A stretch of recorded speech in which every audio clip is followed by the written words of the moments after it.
한양에서 사흘길 떨어진 산골 마을. 따스한 봄 기운이 찾아왔지만 이 평화로운 마을에는 누구도 거들떠보지 않는 사내가 하나 있었습니다. 벙어리 괴물. 사람들은 그를 그렇게 불렀습니다. 붉게 일그러진 화상 자국, 그 위에 곰보 자국까지 겹쳐 있어 아이들은 그의 얼굴만 봐도 울음을 터뜨렸고 어른들은 황급히 고개를 돌렸습니다. 그러나 그 사실을 아는 이는 없었습니다. 12해 동안 그가 홀로 다가올 재앙을 막기 위해 기록을 이어오고 있었다는 것을. 조선은 역병의 그늘 아래 신음하고 있었습니다. 1740년 두창으로 수백 명이 쓰러졌고 1748년 온역이 마을을 휩쓸었으며 1753년 이질이 다시 백성들을 앗아갔습니다. 대략 7년마다 반복되는 죽음의 주기. 그 무서운 굴레 속에서 백성들은 두려움에 떨며 살아갔습니다. 벙어리 괴물이라 불리던 그 사내의 이름은 만수. 얼굴에 얽힌 상처들은 어린 시절 두창이 남긴 흔적이었습니다. 10여 년 전 사랑하는 어머니를 잃은 바로 그날, 그는 목소리마저 잃었습니다. 오늘도 만수는 묵묵히 산을 올랐습니다. 등에는 약초 보따리를 짊어지고 낡은 집신을 질질 끌며 걸어갔습니다. 마을 어귀를 지나갈 때 사람들이 그를 보며 수군댔습니다. 또 나타났네. 저 벙어리 괴물. 두창 걸렸던 놈이 분명하지. 말도 못하는 주제에 산에서 뭘 하는 건지 찜찜허이. 만수는 대답하지 않았습니다. 아니, 할 수 없었습니다. 그는 묵묵히 산길을 올라 약초를 캐고 오두막으로 돌아왔습니다. 가끔 장터에 약초를 내놓았지만 누구 하나 거들떠보지 않았습니다. 범상치 않은 약초들이었지만 사람들은 그의 얼굴만 보고 고개를 저었습니다. 어떤 이는 침을 뱉었고 어떤 이는 작은 돌을 던지기까지 했습니다. 만수는 고개를 숙인 채 약초를 다시 싸서 산으로 올라갔습니다. 산속 깊은 곳, 그의 오두막. 벽에는 빼곡한 글씨들이 가득했습니다. 1740년 두창, 1748년 온역, 1753년 이질의 발병 시기, 확산 경로, 사망자 수, 약초 조합까지 12해 동안 손수 기록하고 또 기록한 흔적들이었습니다. 그리고 그 한가운데 유독 붉은 글씨로 크게 적힌 한 줄, 내년 안에 다시 온다. 만수는 벽에 걸린 달력을 바라보며 거친 손가락으로 날짜를 하나하나 짚었습니다. 그리고 고개를 끄덕였습니다. 이윽고 벽에 걸린 영정 앞에 무릎을 꿇었습니다. 자애로운 미소를 짓고 있는 여인, 만수의 어머니였습니다. 그는 아무 말 없이 그 앞에 오래도록 머물러 있었습니다. 하지만 누구도 알지 못했습니다. 그가 12해 동안 다가올 재앙을 막기 위해 홀로 기록을 이어오고 있었다는 사실을. 10여 년 전 홀어머니와 함께 살던 만수는 약초를 캐고 의서를 읽으며 자랐습니다. 스스로 그를 깨우치고 병에 대해 약초에 대해 공부했지요. 어머니는 그런 아들이 자랑스러웠습니다. 만수야, 넌 훌륭한 의원이 될 거란다. 어머니, 저는 사람을 살리는 의원이 되고 싶어요. 그러던 어느 날 마을에 두창이 퍼졌습니다. 처음엔 한두 사람, 곧이어 마을 전체로 번졌습니다. 관아에서 의원이 내려왔지만 속수무책이었습니다. 이건 두창이 분명하오. 격리 외에는 방법이 없습니다. 더는 손쓸 도리가 없소. 만수의 어머니도 결국 병에 걸렸습니다. 처음에는 미열로 시작되었고 이내 온몸에 농포가 올라왔습니다. 만수는 밤낮 없이 간호했고 어머니를 살리기 위해 서책을 뒤지며 온갖 약초를 다려냈습니다. 어머니, 괜찮으실 거예요. 반드시 고치겠습니다. 만수야, 내 얼굴을 보지 마라. 네가 병이라도 옮을까봐 걱정이구나. 아닙니다. 아무 일도 없을 거예요. 반드시. 하지만 병은 깊어졌습니다.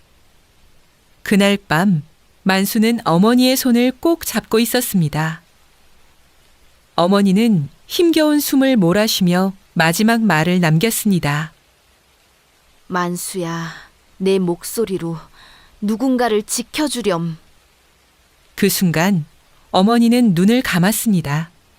만수는 오열했지만 주변 사람들은 멀리서 지켜볼 뿐이었습니다. 그날 이후 그는 말을 잃었습니다. 충격과 자책 속에 그의 목소리는 사라졌습니다. 마을 사람들은 속삭였지요. 그 사람 어머니 잃고 미쳐버렸대. 말도 못한다더라. 장례를 치른 뒤 만수는 오두막에 틀어박혔습니다. 밤낮으로 서책을 펼쳤고 두창과 온역, 이질과 한질, 조선을 휩쓴 온갖 역병의 기록을 모아 적었습니다. 왜 오는가, 언제 오는가, 무엇이 막을 수 있는가. 종이를 덧붙이고 또 덧붙이며 하나하나 기록했습니다. 그는 알아냈습니다. 역병의 주기가 약 6, 7년 간격으로 반복된다는 것을. 어느 날 약초를 캐러 산에 갔다가 우연히 발견한 상처 입은 새끼 멧돼지들. 사람들은 무서워했지만 만수는 자신과 같은 처지인 것만 같아 그들을 열심히 돌보았습니다. 약초로 상처를 치료하고 먹이를 주며 함께 지냈습니다. 어느새 그 멧돼지들은 만수의 목소리와 호루라기 소리를 알아듣게 되었습니다. 산에서 함께 자란 유일한 친구들이었지요. 밤이 되자 만수는 다시 서책 앞에 앉았습니다. 그리고 더욱 단단히 결심했습니다. 올해나 내년 다시 역병이 올 것이다. 그때는 반드시 막아야 한다. 이번에는 사람들을, 마을을 살려내겠다고. 오직 하나, 그때가 오면 다시는 아무도 죽지 않게 만들겠다는 다짐. 그것이 그의 전부였습니다. 그렇게 10여 년이 흘렀고 다시 그 어두운 역병의 그림자가 다가오고 있었습니다. 그날 장터 한복판이 소란스러웠습니다. 한 젊은 여인이 사람들에게 끌려가고 있었지요. 그녀의 이름은 춘심. 어릴 적부터 의원인 아버지를 따라다니며 맥 짚는 법과 약초 쓰는 법을 익힌 총명한 처자였습니다. 성격 또한 단정하고 손끝이 부드러워 어르신들도 아끼던 아이였지요. 하지만 아버지가 도박에 손을 댄 것이 화근이었습니다. 의녀라고 했던가? 좋아. 이제부터는 내 집에서 시키는 대로 살거라. 춘심아, 아비가 미안하다. 이게 다 아비 잘못이다.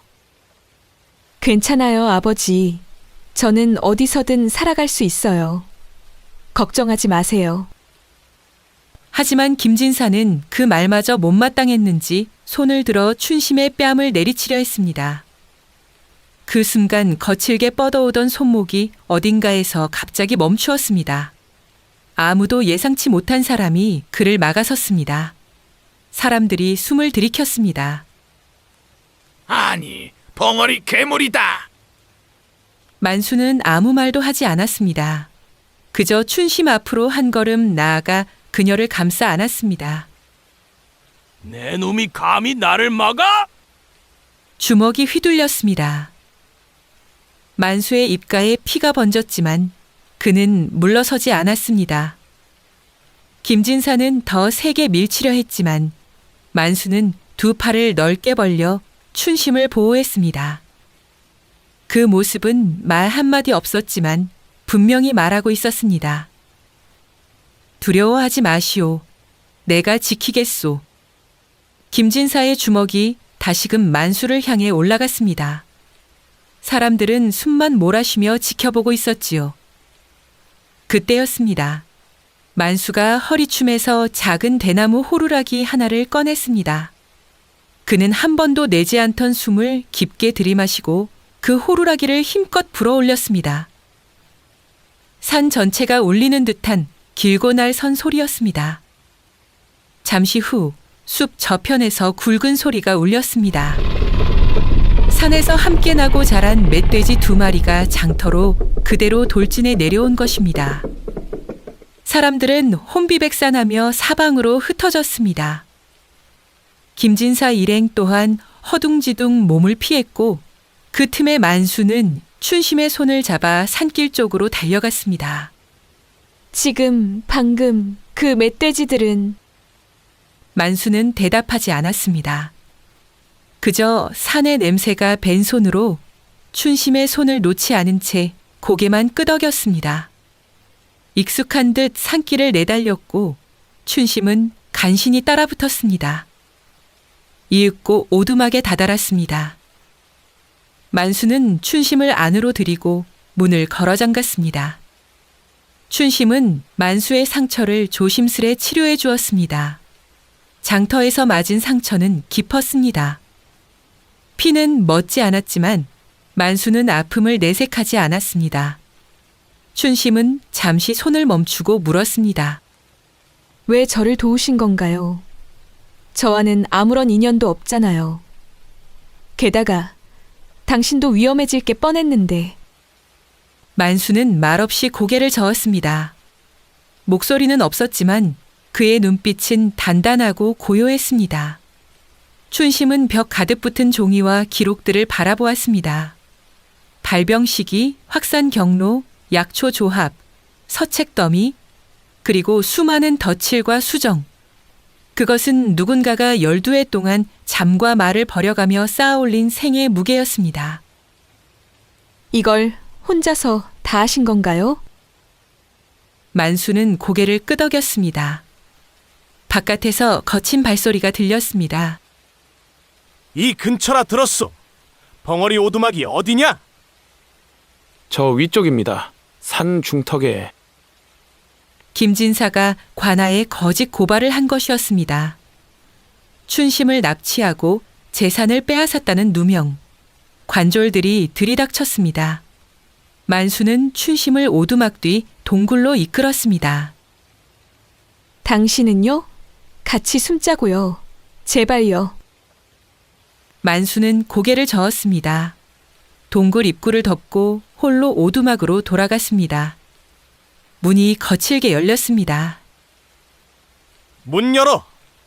김진사 소유의 여인을 숨기고 있지? 어디에 있는 것이냐?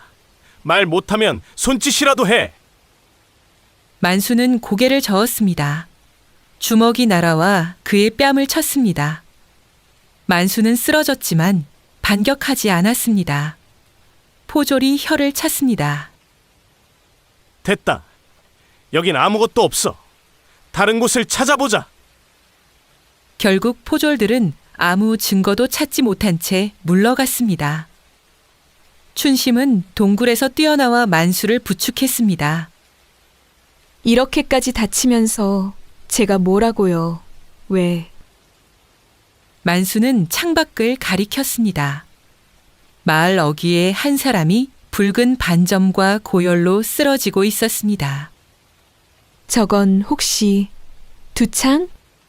그리고 춘심은 벽의 기록에서 날짜를 보았습니다. 만수가 노트를 펼쳐 보였습니다. 1760년 예측, 발병 시기 봄.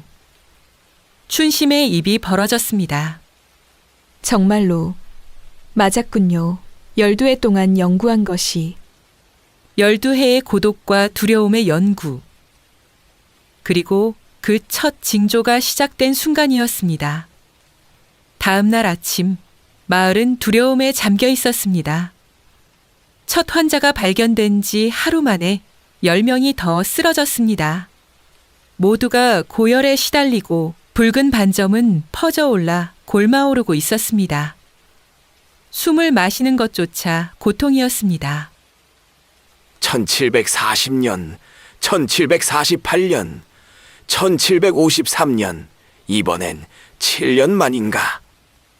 사흘 뒤 환자는 30명을 넘어섰습니다. 그때 누군가가 외쳤습니다. 벙어리 괴물이 저주를 퍼뜨린 게 틀림없어. 맞아. 항상 혼자 산에서 이상한 짓을 했잖아. 불안과 공포는 이성을 가장 먼저 삼킵니다. 성난 군중이 횃불을 들었습니다. 그들은 산으로 올라가 만수의 오두막을 포위했습니다. 그 앞을 막아선 이는 춘심이었습니다. 아닙니다. 이분은 저주를 내린 사람이 아닙니다. 이 날을 대비해온 사람입니다. 이 서책을 보세요. 춘심은 만수의 연구서책을 펼쳤습니다. 하지만 대부분의 사람들은 글을 읽지 못했지요. 글씨가 빽빽한데 그게 무슨 말인지 우리가 어찌 알겠소? 그때 마을 어르신이 앞으로 나섰습니다. 젊은 시절 서당에서 글을 배운 적이 있는 양반이었습니다. 어르신이 서책을 받아들고 한 장 한 장 넘겼습니다. 사람들이 숨죽여 지켜봤습니다. 이건 1740년 두창, 1748년 오녁, 1753년 이질, 역병의 기록이요. 그리고 치료법까지. 6, 7년 주기로 반복됐어요. 그래서 이분은 1760년을 예측한 겁니다. 12해 동안 혼자서 이날을 대비하셨어요. 쑥훈증법, 마늘생강즙, 효능, 격리방안. 이건 연구서책이요. 10여 년간의 집념이 여기 모두 담겨 있어. 어르신의 눈에 눈물이 고였습니다. 사람들은 서로의 얼굴을 바라보았습니다. 두려움 속에서도 희망이라는 작은 불씨가 피어오르고 있었습니다. 그때였습니다. 길바닥에 아이 하나가 푹 쓰러졌습니다. 열이 너무 높아요. 쑥을 태워야 해요. 만수가 서둘러 쑥을 가져왔고 춘심은 쑥에 불씨를 붙였습니다. 연기가 피어올랐습니다. 마늘과 생강즙을 아이 입에 적셨습니다. 모두가 숨을 참고 지켜봤습니다. 느릿느릿 아주 천천히 아이의 숨결이 가라앉았습니다. 복돌아, 눈 떴구나. 고맙습니다. 정말 고맙습니다. 그제야 군중의 눈빛이 바뀌었습니다. 마을 어르신은 만수 앞에 무릎을 꿇었습니다. 부탁하오. 마을 사람들을 살려주시오. 만수는 고개를 끄덕였습니다. 춘심은 목소리를 높였습니다. 환자를 격리하고 약재를 모읍시다. 우리가 함께 한다면 이겨낼 수 있어요. 마을 사람들은 움직였습니다. 사당을 격리소로 만들고 약초를 캐고 물을 날랐습니다. 그리고 그 한가운데에서 만수와 춘심은 밤낮 없이 환자들을 돌보았습니다. 그는 더 이상 혼자가 아니었습니다. 닷새가 지났습니다. 만수와 춘심은 쉬지 않고 환자를 살폈고 마을 사람들은 죽을 끓여 환자들의 입에 떠먹였습니다. 한 걸음씩 한 걸음씩 희망의 기운이 피어올랐습니다. 고열에 시달리던 이들의 열이 가라앉기 시작했고 골마오르던 농포도 잦아들었습니다. 춘심은 회복 중인 한 노인의 맥을 짚으며 말했습니다. 숨결이 안정됐어요. 위험한 고비는 넘겼습니다. 사람들의 표정에 미소가 번졌습니다. 그들이 만수를 바라보는 눈빛이 달라져 있었습니다. 정말 미안하오. 그동안 우리가 그대를 업신여겼소. 만수는 고개를 저었습니다. 괜찮다는 뜻이었습니다. 그때 춘심이 그의 손을 부드럽게 감쌌습니다. 그 순간 만수의 얼굴에 아주 작고 따스한 미소가 번졌습니다. 그러나 바로 그날 밤 말발굽 소리가 마을 어귀를 뒤흔들었습니다. 횃불이 줄을 지어 다가왔고 그 선두에는 김진사가 있었습니다. 그 뒤를 관아사또와 관졸들이 따르고 있었습니다. 사또! 저놈입니다. 내 재산을 빼앗고 여인을 유인해간 벙어리. 게다가 이놈은 역병 치료를 빌미로 백성들을 선동했습니다. 죽을 목숨들을 살렸다고 큰 소리 치지만 사실은 역병을 퍼뜨린 장본일지도 모릅니다. 김진사의 말이 사실이렸다. 춘심이 앞으로 나섰습니다. 그 눈빛은 뜨겁고 단단했습니다. 거짓입니다. 이분은 12해 동안 역병을 연구하며 오로지 이날만을 대비해 왔습니다. 닥쳐라! 넌 원래 내 것이다. 이리 오지 못할까? 김진사가 칼을 뽑아들었습니다. 칼날이 춘심에게로 내리꽂히려는 그 순간 만수가 몸을 던졌습니다. 날카로운 소리와 함께 칼날이 붉은 선을 그리며 만수의 어깨를 깊이 베었습니다. 통증이 온몸을 관통했습니다. 하지만 만수는 춘심을 놓지 않았습니다. 그녀의 창백한 얼굴, 떨리는 입술, 공포로 커진 눈동자. 이 사람은 잃을 수 없다. 그 순간 만수의 머릿속에 섬광처럼 스쳐갔습니다. 어머니의 마지막 말씀. 만수야, 내 목소리로 누군가를 지켜주렴. 목구멍 깊은 곳에서 무언가가 끓어올랐습니다. 12년 동안 얼어붙어 있던 무언가가 뜨겁게 타오르듯이 목이 찢어지는 고통, 성대가 떨리는 진동. 만수의 입술이 떨렸습니다. 춘심아. 세상이 멈춘 듯 했습니다. 12해 동안 닫혀있던 목소리. 갈라지고 거칠고 떨렸지만 분명한 목소리였습니다.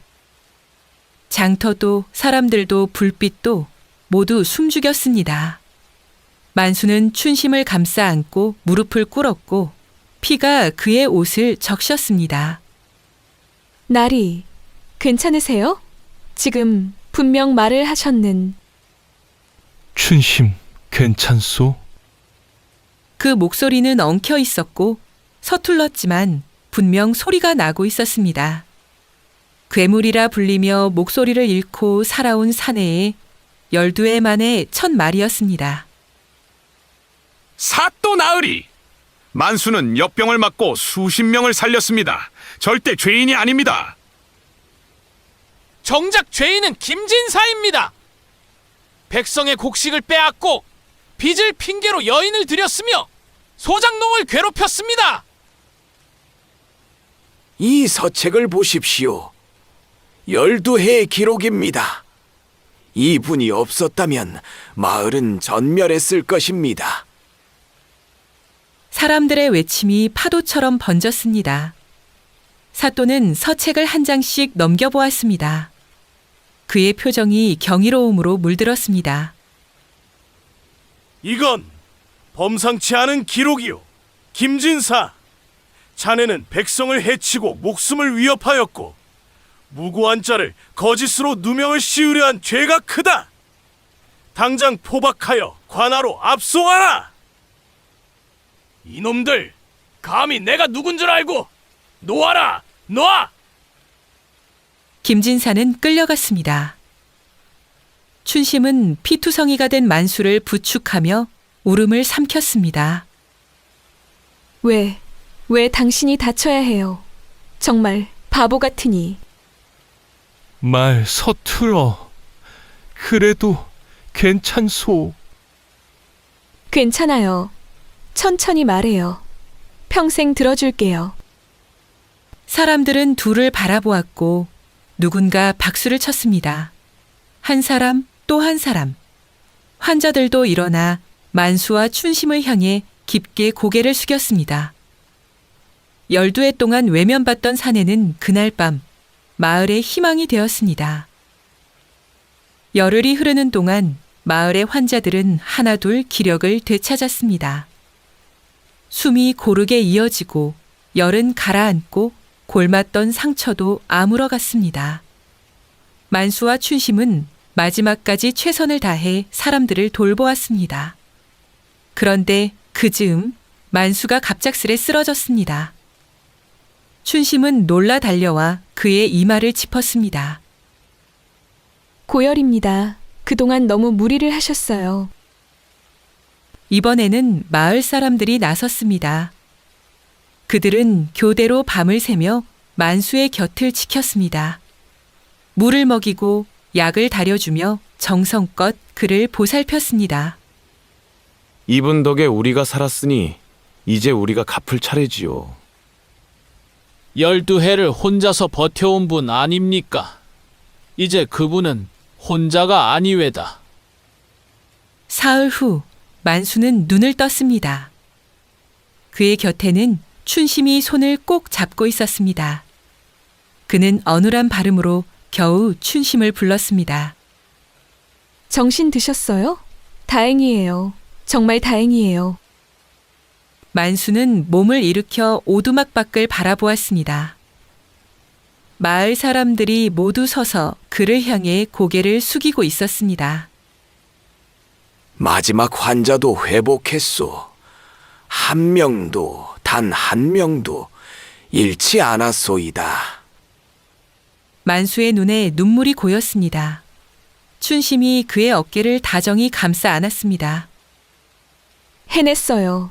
당신이 그리고 우리 모두가.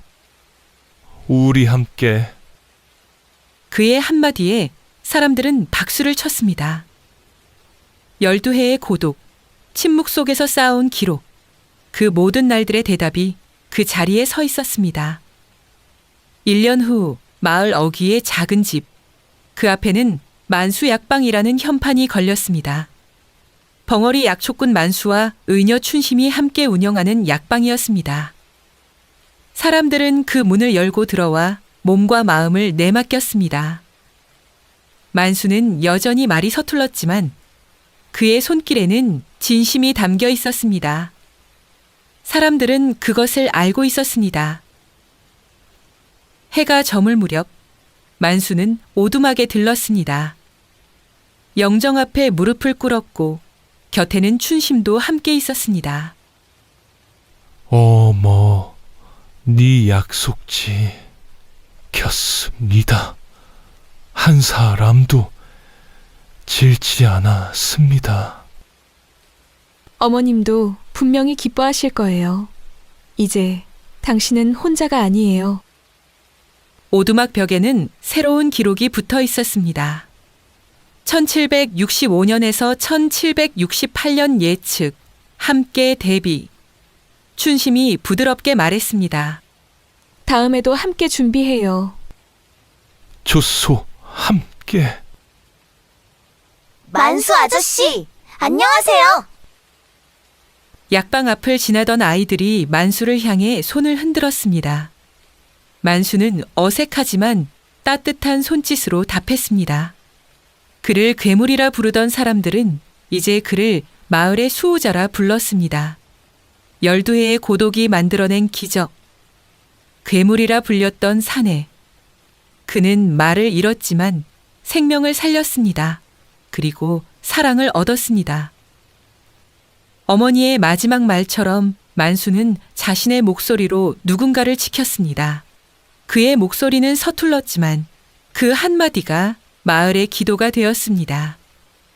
괴물이라 불렸던 사내. 그는 아무도 버리지 않았습니다. 그래서 하늘도 그를 버리지 않았습니다. 구독과 좋아요 눌러주시고 행복한 하루 되세요.